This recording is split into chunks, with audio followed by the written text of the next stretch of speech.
Should I leave this open here? Yeah, leave that one open, yeah. Just that one. Okay. If we want to get out.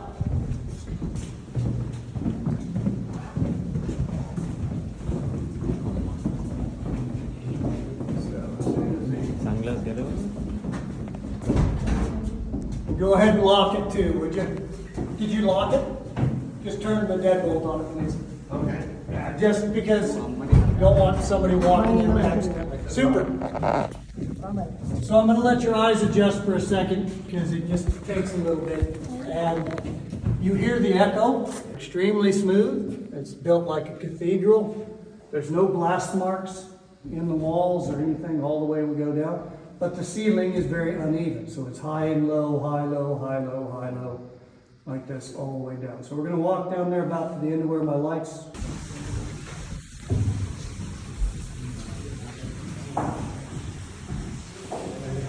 Please feel free to come on out.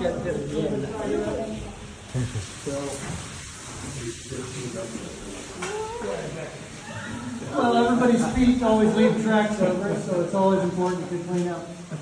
It is very strong. It can hold 9 tons, so 3 cars can drive out here at the same time. It's 21 meters down to that piece of floor in there.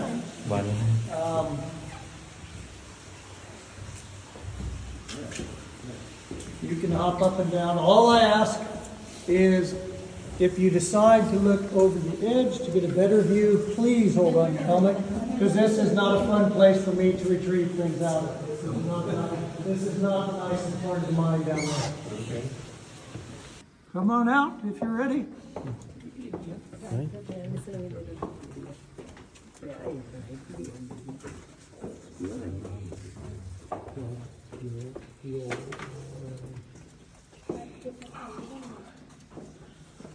So you can see they've left a bit of rock there, and they've tunneled underneath it from both sides.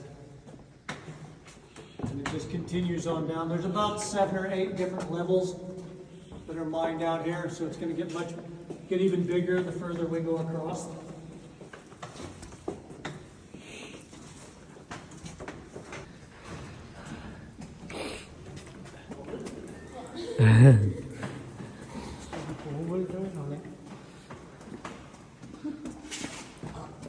The bridge is either you love it or you hate it. There's not too many people in the Cobalt mineralization.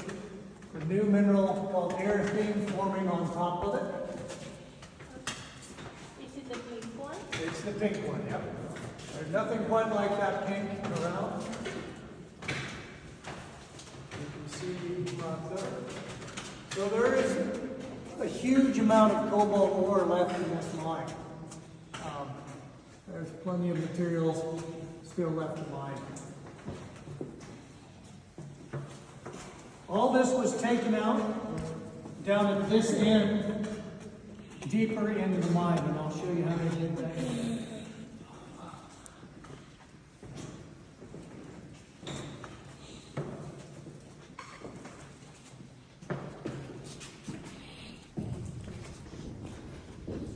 All right.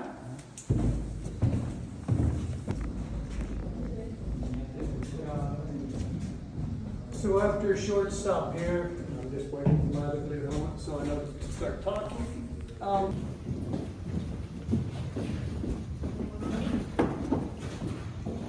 Yeah, don't look down in the light, look up in the ceiling.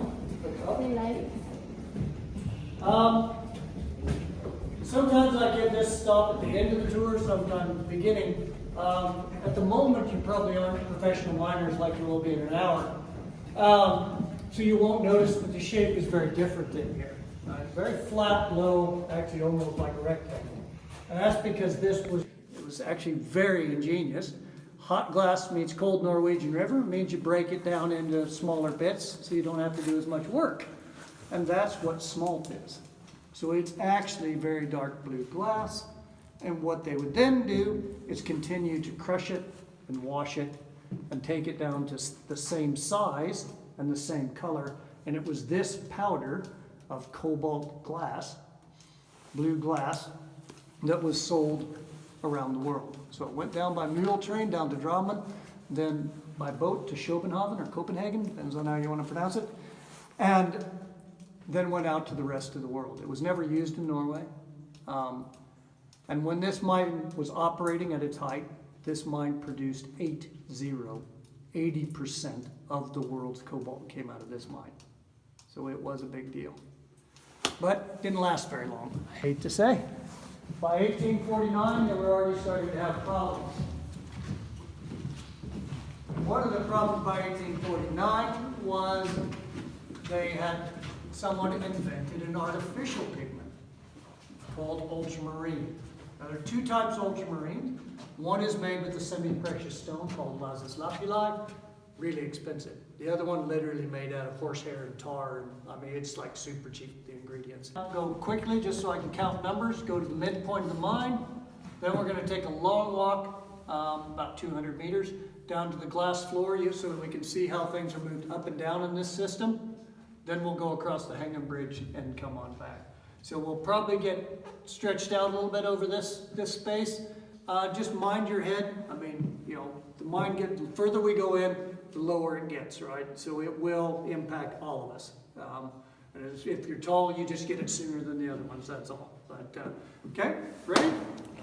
Go ahead on. Englishman's down.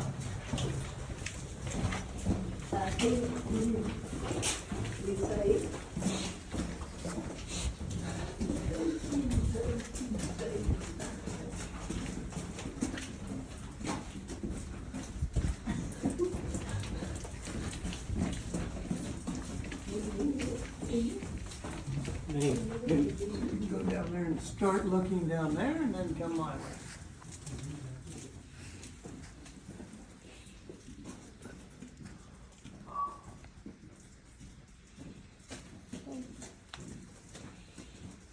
So I have people start looking that way just to get an idea. This is a strass, or essentially a drift stuff. We call this the midpoint of the mine. It's not anything. The reason we do is there's about 80 meters in every direction of mine workings above and below. This, now from now on, if you see a railing, wooden or metal, please hold on to your helmet. That is actually water. That's not glass or plexiglass over the top. It's just extremely still water. That's a sink.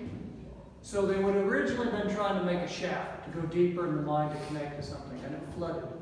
And what they realized back then is if they leave these, just like your kitchen sink, it's a good place to hold water and control it from flooding the rest of the mine. So they left this as it is. The frame here wasn't used for this. This was what essentially one of those winches would have sat on top of, but they never used it in this part of the mine. So to give them a little bit of a break, to get ahead of us, what I'll do is I'll take you in here, which is the end of Clarastol, where they came down from the open pit part of the mine. All right. So you'll see that there's a lot more modern kind of safety measures and netting and stuff to keep things from small children from chucking a rock down on you and things like that, because the children's tour goes up above us. You'll see this is east-west, right? There's a big vein of cobalt, or a layer of cobalt that's been taken out just on the other side of this door, and you'll see that when you look up. And then we'll go see where they came down from, okay?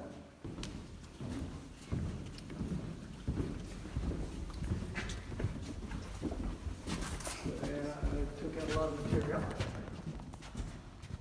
You see kind of the silverish color.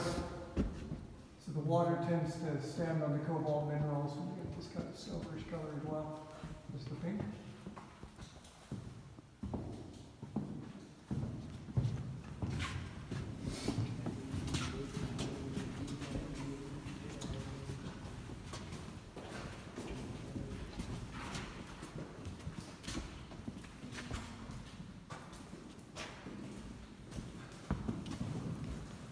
So we're jumping part of the middle part of the story here a little bit. Not my favorite way to do it, but we'll survive. What you're seeing up here, these are all those hand borings to come down through the walls using these essentially 3 different sizes, right? They would have hammered, and originally they started with 2 people doing it. So one holding it and the other hammering, right? Well, Bobert realized that actually, when you're inside the mine, it was just as fast for one person to do it and safer, less injuries, right? Because you got to think about this. You're pretty much in the dark here with an oil lamp and somebody slinging a sledgehammer over your shoulder. You're going to get a few accidents. So if you think about the volume of rock that was taken out of here and how closely these are spaced, each one of them taken more than 12 hours to make.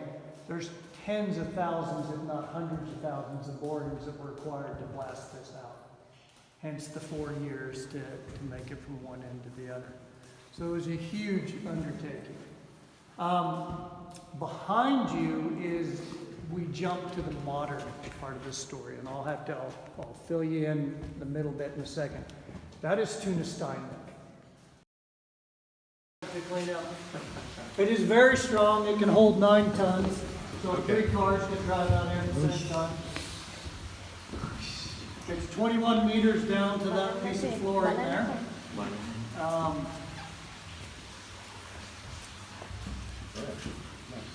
You can hop up and down. All I ask is, if you decide to look over the edge to get a better view, please hold on to it, because this is not a fun place for me to retrieve things out of. This is not the nicest part of the mine down there. So what you see is a shaft here where they would have brought in material on railway lines and different sprosses and things like that into here and moved it up and down through the mine, primarily down, to go out another stole similar to Clara at one end of the mine, and that's how they took most of the material out. Now you see on the walls there's a lot of rust. That's from both natural occurring rust and some coming from the grade up there. There's a lot of sulfur in here. When you came in and we walked down that tunnel, that one was also burnt, it's still burning. And if you look at the shape, when you're not walking on the platform, it looks like an egg. If you see that shape in any mine, you'll know that they've used fire to burn it, because it always makes that shape. Right? So an egg-shaped tunnel through there, you know they've burnt their way through the mountain. So of course you had a little fire there, and then you had a massive one behind you. You can see where this was all shaved off as well to actually open this out, coming in here. I don't think there's enough oxygen in here. When they were using fire, the fire is taking away the oxygen. It should be, yeah. They managed. That's the thing. There's no pumps, no nothing. It was just natural ventilation. Okay.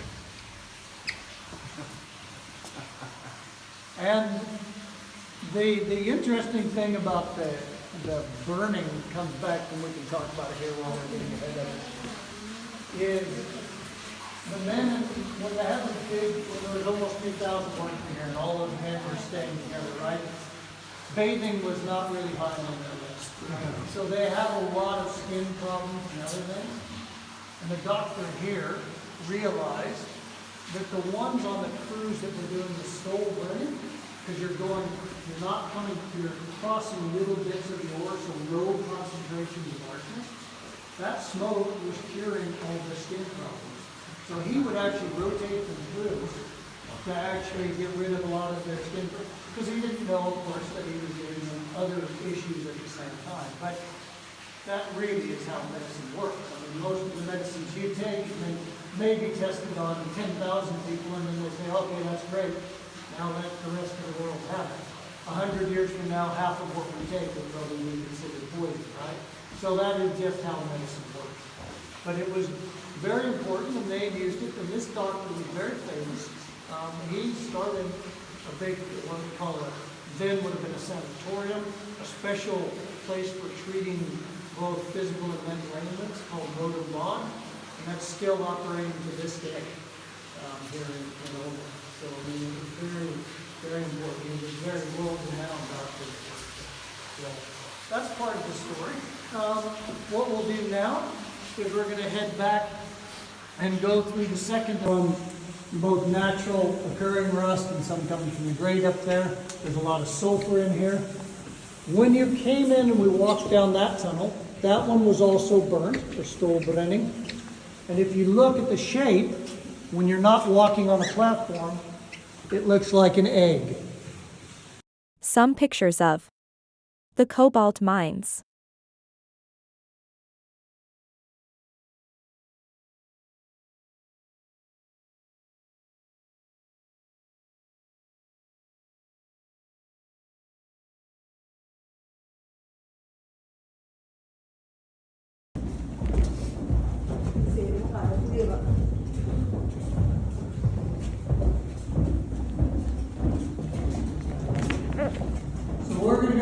crates, and they'll be mixed with the other group that's standing to our left.